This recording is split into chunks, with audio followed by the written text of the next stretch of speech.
Hello guys, welcome back sa atong channel. So ngayon guys, nagluto ako ng ginataan na malunggay. Ginawa ko, ginisa ko muna yung sibuyas, bawang, sa kamatis. At nilagyan ko siya ng hipon. Saka saluyot ito guys, na may malunggay. So yung isang kaibigan ko, kinopya ko lang to sa kanya dahil sabi niya yun daw yung ulam niya. So sabi ko, oo nga, nakakamiss nga itong ulam na to na pang probinsya. So itong gulay na to guys, marami tayong makuhang benefits dito.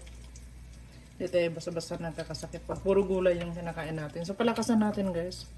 Hindi ko kagad na video to kanina. So meron akong niloto na pritong isda.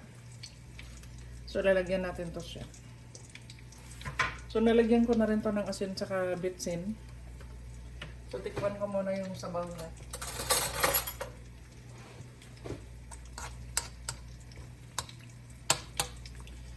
Kung sakto na ba yung timpla niya. Sarap.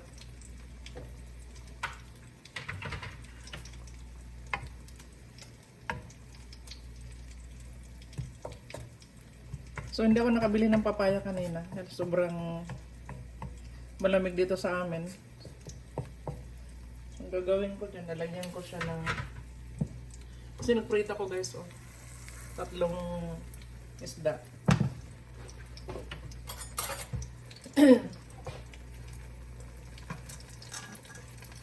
So ipatong ko to ngayon habang kumukulo yan.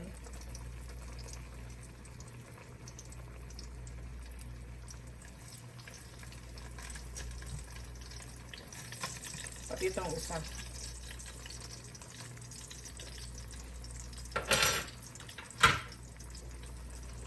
Ganyan lang, natabunan lang natin siya para lalong lumasa tong ginataan na malunggay na may saluyot.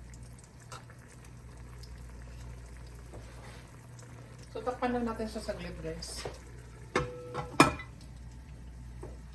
Kaya lang muna natin siya kumulo kahit na mga 1 minute.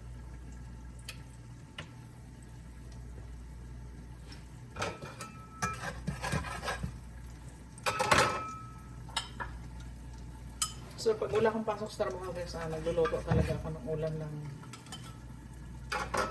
ito naman, tabi natin to.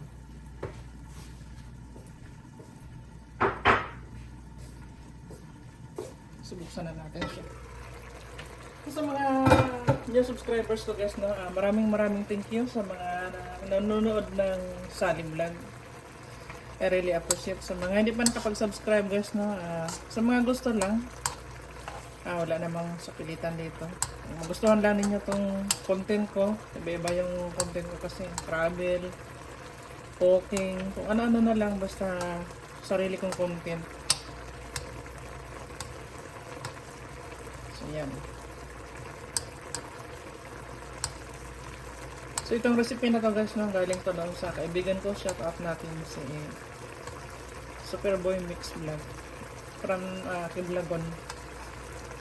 So, try natin ulit tikman yung niya. Kung lalo bang lumasa kasi meron na siyang isda. Masarap niyan.